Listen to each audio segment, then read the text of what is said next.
Dans l'idée de faciliter la commercialisation de certains produits haïtiens exportables, le ministère du Commerce et de l'Industrie, en collaboration avec la Banque mondiale, a mis sur pied le projet de développement des affaires et des investissements. Et quand on va sur le terrain, on se rend compte qu'il y a de la richesse sur le terrain. Si vous allez dans le département de la Grand'Anse, on va se rendre compte tout de suite qu'on a une potentialité pour l'exportation du café qui est énorme, mais café de qualité. Si on va dans le département de l'Artibonite, pour les mangues par exemple, ou dans le département du centre, il y a d'énormes potentialités en termes de production de mangue et d'avocats. Pourquoi est-ce qu'on a de la richesse et on vit dans la pauvreté? C'est cette équation-là qu'on essaie de résoudre.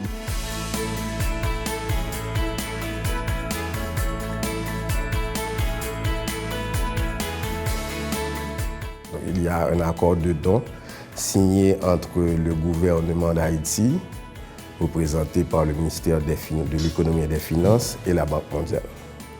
Donc, c'est un projet à 4 volets. Les 2 premiers qui sont les plus importants, c'est l'amélioration du climat des affaires et puis le développement des affaires. Et puis les 2 autres volets, il s'agit de la mise en œuvre du projet, qui est le 3e volet. Et puis finalement, il y a un volet d'urgence. Alors l'idée, c'était de contribuer à réduire la pauvreté en Haïti. On parle d'un concept philosophique particulier dans la mesure où on pense que la lutte contre la pauvreté peut être menée par le gouvernement, mais en fait, la création de la richesse, ça doit venir du secteur privé. Donc l'objectif du projet, c'est d'accompagner le secteur privé, de favoriser l'expansion du secteur privé.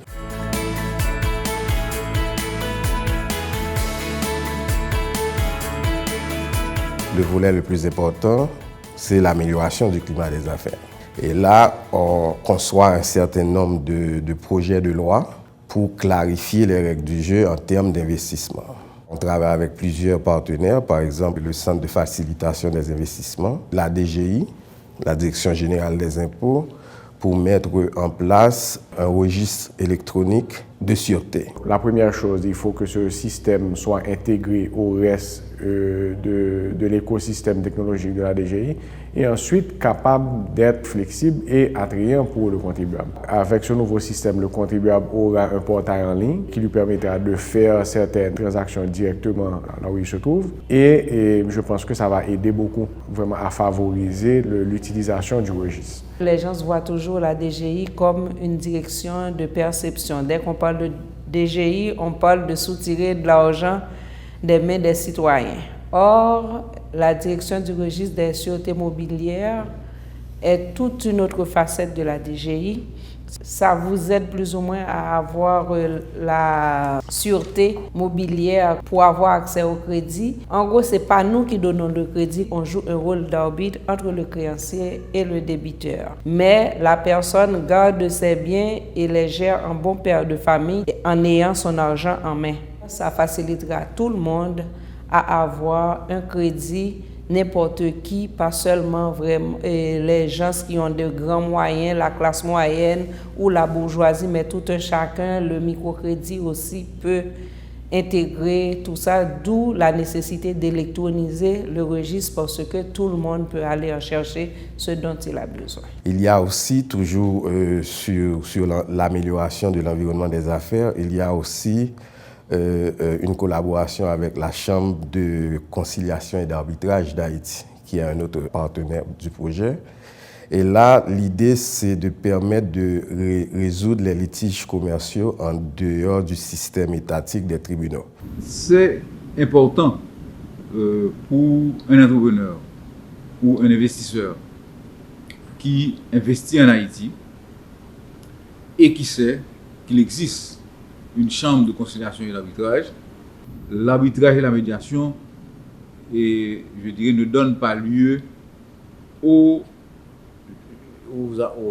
partis, aux avocats de faire du dilatoire. Je pense que l'existence de la chambre de conciliation et d'arbitrage d'Haïti est une contribution importante dans l'amélioration du climat des affaires.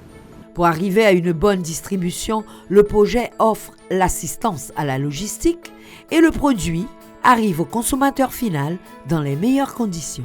En discutant avec les opérateurs, on a conclu que pour le moment, on va aller avec, disons, 3 grands projets. La mangue, l'avocat et l'ananas dans le département du centre, de l'Artibonite, du nord-est et des Nippes aussi. Donc ça, c'est ce qu'on appelle le projet pour les fruits frais. Et puis le deuxième grand projet, le deuxième grand marché qu'on voulait exécuter, c'est les semi-périssables, c'est-à-dire le café, le miel et le cacao pour les départements du nord, du nord-ouest et du nord-est.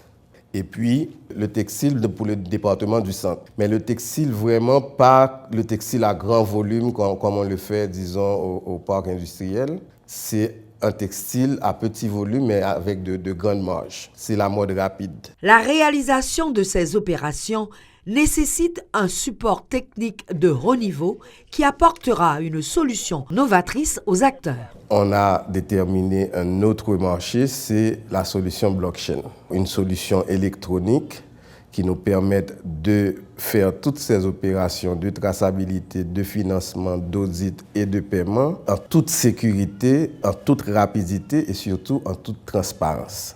Ma compagnie est en train de mettre un projet en Haïti en travaillant avec le gouvernement haïtien, le ministre de Commerce et Industrie.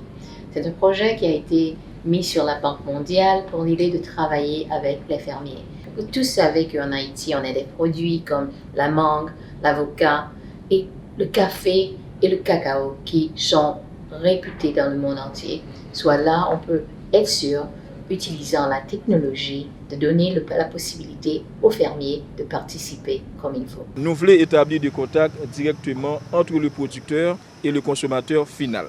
Étant donné que le producteur là, il n'a pas assez background pour arriver jusqu'à côté nous voulons arriver, le ministère là, il servi de pont. Il y a nous là comme GELI et comme G-producteur là et il recruter un ensemble de fournisseurs pour bailler des services tant que des transports réfrigérés depuis les fruits à sortir. Quand les producteurs là pour jusqu'à ce que l'arrivée et Port-au-Prince et de Port-au-Prince encore il peut aller dans un centre réfrigéré.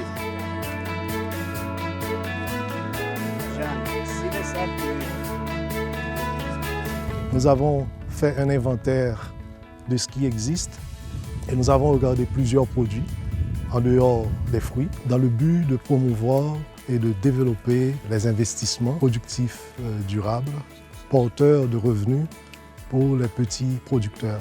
Les agriculteurs haïtiens obtiennent le meilleur prix possible pour leurs produits tout en donnant aux consommateurs finaux l'assurance de ce qu'ils consomment est à la fois sûr et frais. On va faire cette première expérience avec le gouvernement d'Haïti. On l'a étendu sur tout le territoire. On l'a étendu à 2, 3, 4, 5, 6 filières. Maintenant, on est leader au moins dans ce domaine-là. Et on peut donner le ton à d'autres pays de la région.